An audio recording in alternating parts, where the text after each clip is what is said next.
O Supremo Tribunal Federal iniciou nesta terça-feira a votação no plenário virtual para dizer se os 100 presos denunciados pelos atos de 8 de janeiro vão virar réus ou não. As denúncias foram oferecidas pela Procuradoria-Geral da República em 2 inquéritos abertos para identificar os autores intelectuais, incitadores e executores dos crimes. A PGR afirma que os denunciados se associaram de forma armada a partir de convocações por meio de redes sociais e aplicativos de mensagens com o objetivo de praticar crimes contra o Estado Democrático de Direito. A Procuradoria-Geral da República denunciou mais de 1.300 pessoas pela invasão e depredação de prédios públicos em Brasília 7 dias depois da posse do novo governo. Essa primeira leva de denúncias mira os classificados como incitadores e executores dos atos golpistas, ou seja, pessoas que invadiram o Palácio do Planalto e os prédios do Congresso e do STF. Em seu voto, o ministro Alexandre de Moraes destacou que as condutas dos denunciados são gravíssimas e que tentar destruir a democracia é inconstitucional. O julgamento começou no plenário virtual exatos 100 dias após os atos de vandalismo que provocaram prejuízo de 26 milhões de reais nas sedes dos 3 poderes. O Supremo Tribunal Federal reformado recebeu as primeiras sessões com os ministros ainda no início de fevereiro. O valor gasto com a reforma até agora beira os 6 milhões de reais, de um total de 11 milhões previstos.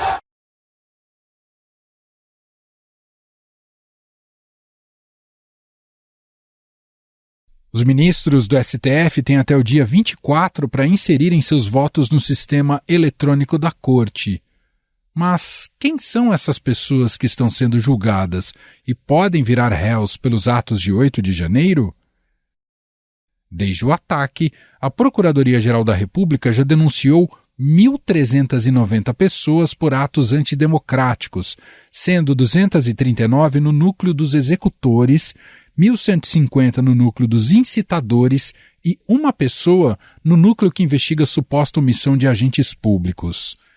Entre os denunciados estão empresários, advogados, médicos, policiais, militares da reserva, entre outros. Este primeiro grupo é acusado dos crimes de associação criminosa armada, abolição violenta do Estado Democrático de Direito, golpe de Estado, dano qualificado contra o patrimônio da União e deterioração de patrimônio tombado. Em comum, todos eles participaram de movimentos de rua em prol do ex-presidente Jair Bolsonaro e de atos que contestavam o resultado das últimas eleições. Mas por que apenas 100 estão virando réus pelo ataque à Praça dos 3 Poderes?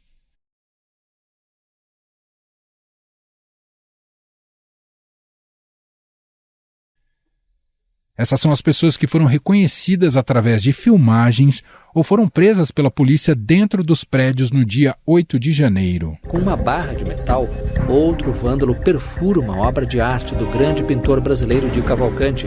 São 7 golpes. A depredação é intensa. Este invasor atira um extintor de incêndio contra a vidraça do andar térreo.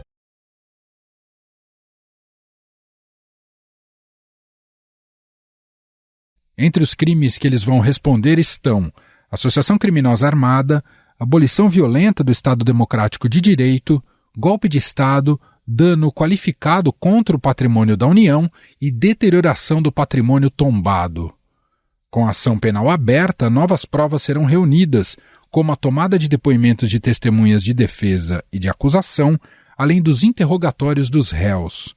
Por isso, ainda não há prazo para a conclusão dos julgamentos. Os advogados dos acusados defendem a rejeição das denúncias sob o argumento de que a Procuradoria não conseguiu individualizar as condutas dos acusados nos atos golpistas. Neste primeiro julgamento serão analisadas denúncias contra 100 pessoas que ainda estão presas, todas acusadas, entre outras violações, de associação criminosa, tentativa de abolição do Estado Democrático de Direito, depredação de patrimônio público tombado e incitação ao crime. A Suprema Corte precisará garantir tratamento individualizado dos envolvidos, conforme manda a Constituição. No entanto, esse caso está bem longe do fim.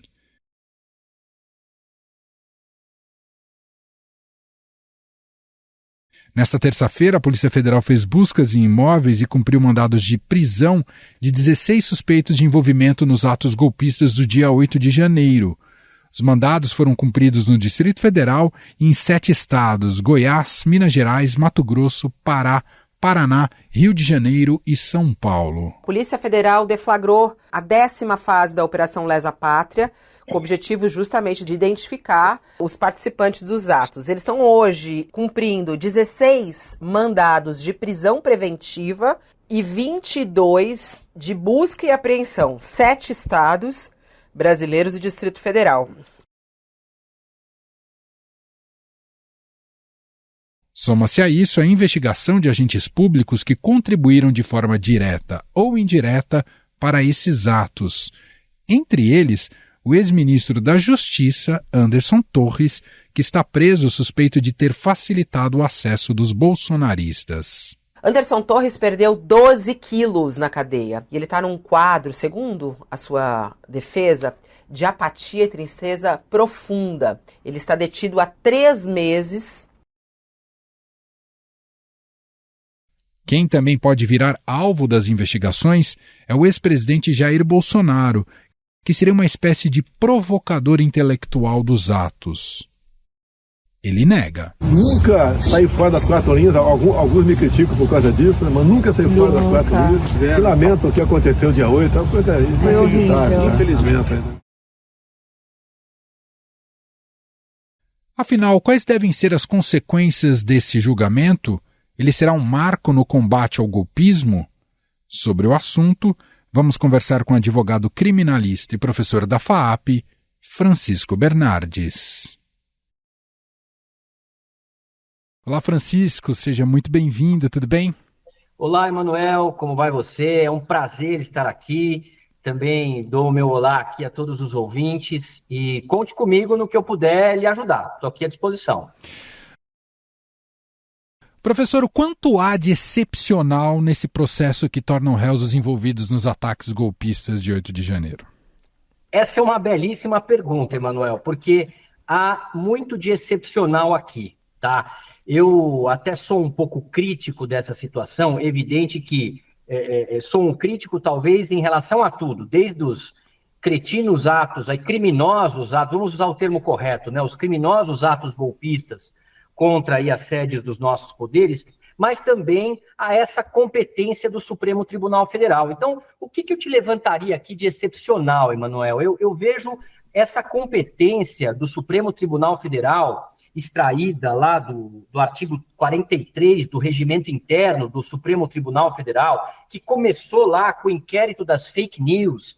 Eu vejo isso com uma certa contrariedade, porque me parece que esse artigo, e na linha do que votou à época do inquérito das fake news o ministro Marco Aurélio Mello, me parece que esse artigo 43 do regimento não foi recepcionado pela Constituição Federal. Te digo por quê. Porque uma norma que permite o Supremo Tribunal Federal instaurar os inquéritos, investigar situações e ser o juiz do caso e processar essas condutas, isso fere o que nós temos de caro hoje em dia para o processo penal democrático, que é o princípio acusatório, que justamente prevê o quê, Manuel? Prevê uma separação entre quem investiga, quem acusa e quem julga, não é? Então, eu acho que eu vejo aí essa situação dessa competência do Supremo Tribunal Federal para esses casos, o que tem de mais excepcional na situação. E, evidentemente, nós temos que rechaçar essas condutas praticadas por esses terroristas, né? De fato,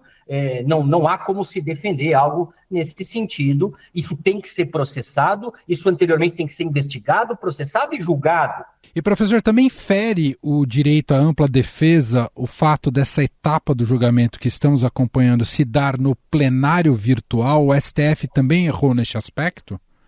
Esse é um ponto interessante, Manuel, porque, de fato, o Supremo Tribunal Federal, e eu posso dizer porque eu atuo bastante enquanto advogado perante a nossa Suprema Corte, e o Supremo Tribunal Federal ele já tem algumas decisões, para não dizer aí uma posição jurisprudencial majoritária, no sentido de que julgamento virtual não afeta a ampla defesa e o contraditório.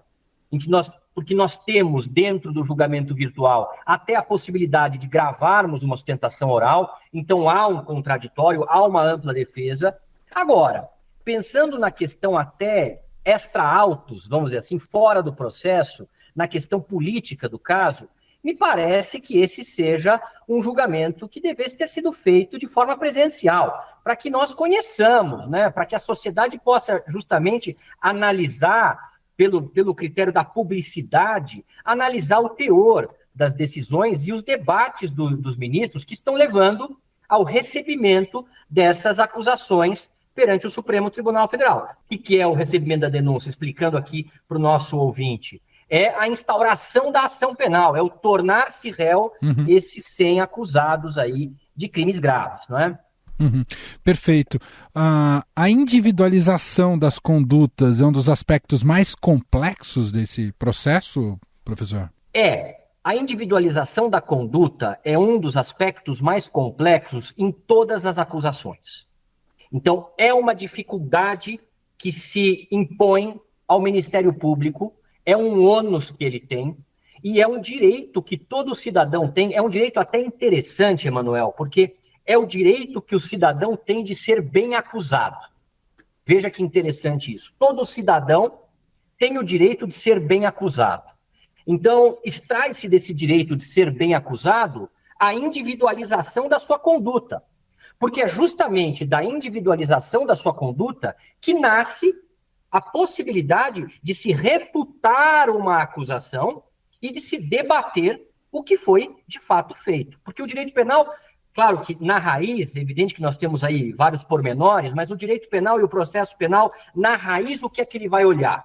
O que a pessoa fez e o que a pessoa desejou. Então, a conduta para o direito penal é o que será julgado. A conduta para o processo penal é muito importante. Por isso que nós temos aí uma obrigatoriedade de individualizações de conduta sob pena de inépcia das acusações. Então, esse, inclusive, eu já fecho aqui, esse é um filtro que deve ser feito pelas cortes. Então, o Supremo Tribunal Federal, nesse momento em que ele julga, né, a recepção, o recebimento dessas acusações, ele tem que fazer já uma análise no sentido de que se essas acusações estão pormenorizando as condutas de cada um dos acusados. Eu não posso ter, e eu fecho aqui, eu não posso ter acusações padrões.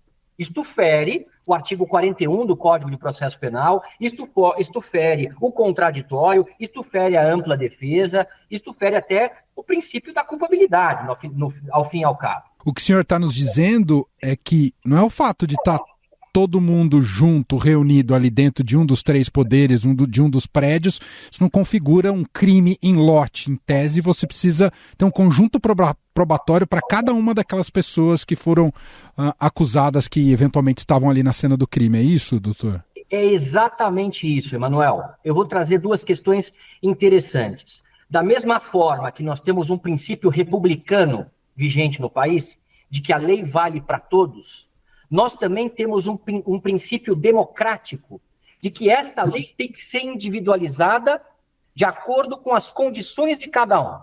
E isto começa já como uma regra do Código de Processo no que tange às acusações, no sentido de que as acusações devem ser pormenorizadas, devem descrever aquele fato, aquela pessoa, o que ela fez, o que ela quis fazer, com quem ela agiu, de que forma ela agiu, quando ela agiu. Ou seja, nós temos inúmeras perguntas que devem ser respondidas já a priori pela própria denúncia criminal. Esta é uma regra de ouro do processo penal. A gravidade, a gente tem falado aqui da gravidade desses crimes, mas há também, claro, o peso simbólico de tudo isso por ter sido um ataque à democracia.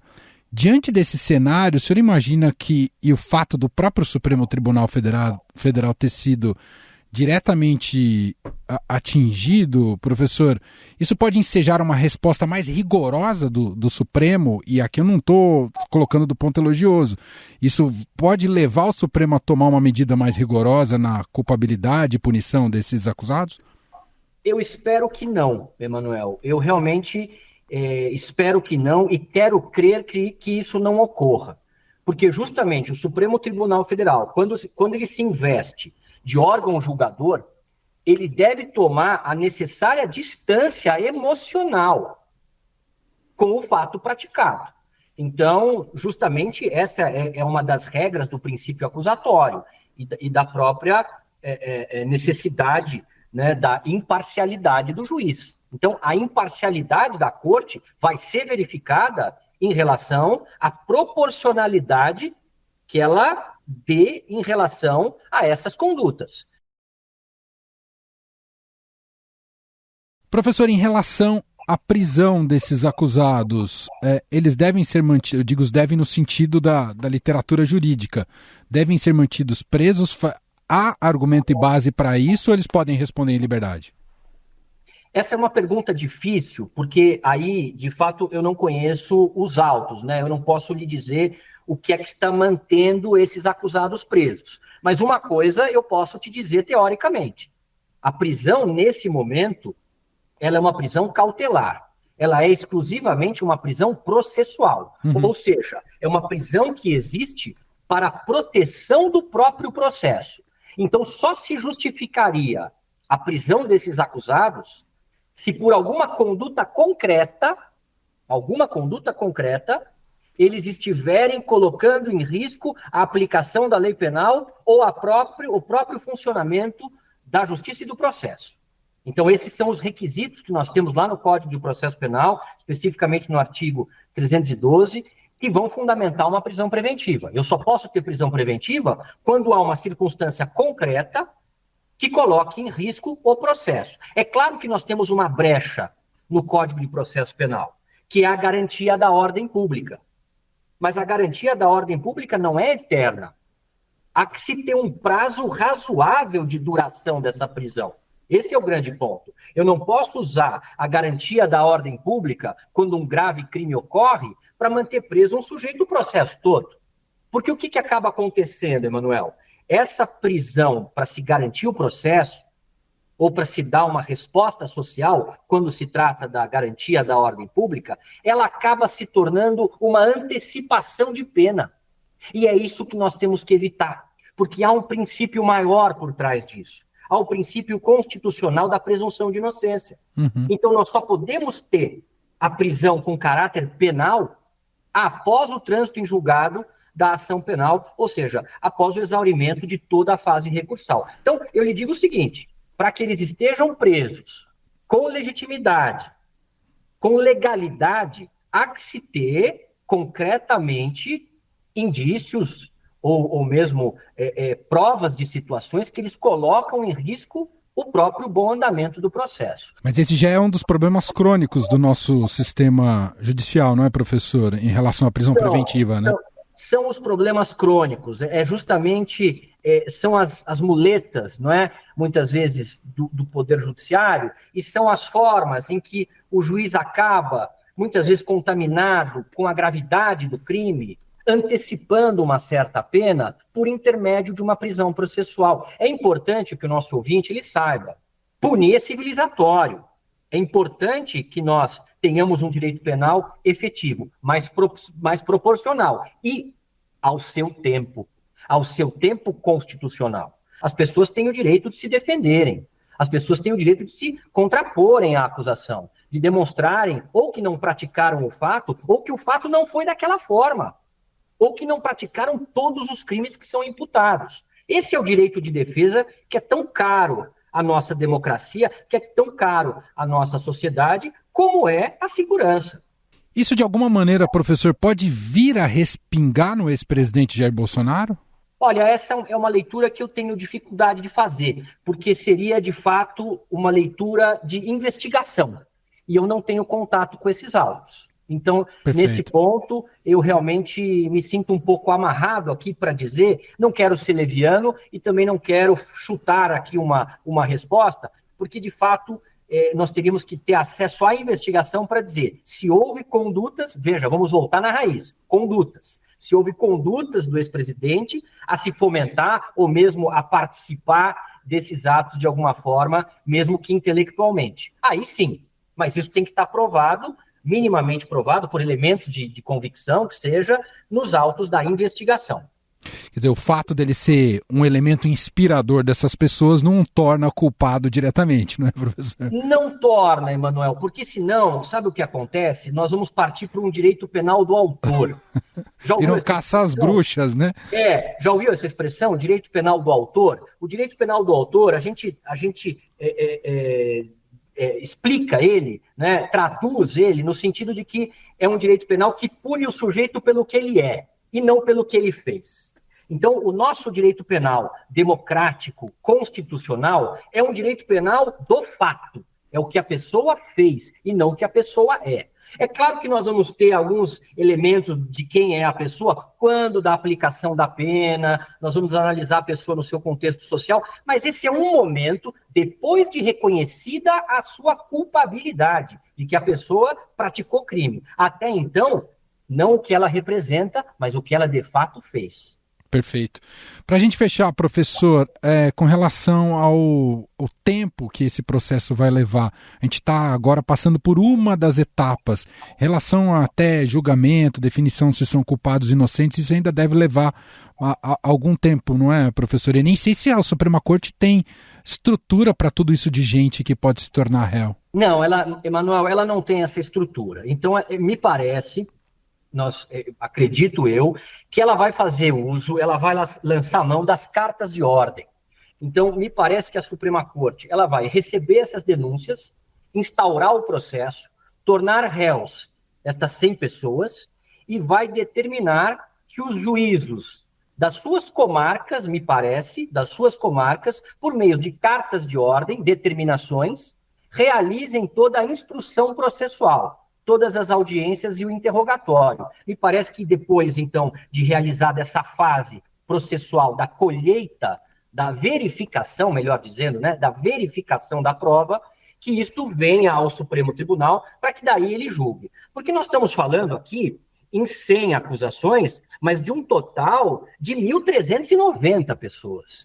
Então, isso me parece impossível. Nós temos uma experiência do Supremo Tribunal Federal, Emanuel, recente, que foi o caso do Mensalão, Sim. Em que lá com 40 réus nós já tivemos um problema enorme, né, em relação a esses processos. Então, aqui eu não tenho a menor dúvida de que o Supremo vai lançar mão das cartas de ordem. Quem vai instruir esses processos são os juízes, acredito eu, de primeira instância, das comarcas dos acusados. Porque também, até conectando com o começo da nossa conversa, foge um pouco a vocação do que deve ser uma corte constitucional, não é, professor? Sem sombra de dúvida. Me parece que a Corte Constitucional ela não tem prerrogativa. Claro que prerrogativa legal ela tem, evidente, temos aí até o próprio regimento interno, mas não seria a sua função primordial, né? Essa de instruir processo, ou mesmo presidir investigações. Eu realmente sou, com todo o respeito ao nosso Supremo Tribunal Federal, que desenvolveu um papel importante na defesa da democracia, mas eu tenho críticas nesse ponto, nesse certo ativismo da Suprema Corte no que tange às investigações e a esta competência para investigar e julgar os mesmos acusados. Muito bem, nós ouvimos aqui Francisco Bernardes, advogado criminalista, professor da FAP, gentilmente atendendo aqui a nossa reportagem. Muito obrigado pela entrevista, professor. Eu que agradeço, contem sempre comigo, é um prazer estar aqui. Um abraço ao nosso ouvinte e parabéns aqui por esse podcast. Muito obrigado.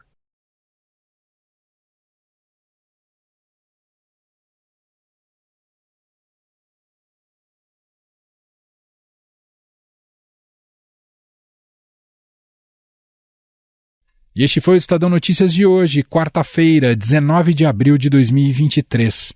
A apresentação foi minha, Emanuel Bonfim. Na produção, edição e roteiro, Gustavo Lopes, Jefferson Perleberg e Gabriela Forte. A montagem é de Moacir Biasi. E o nosso e-mail, podcast@estadão.com. Um abraço para você e até mais.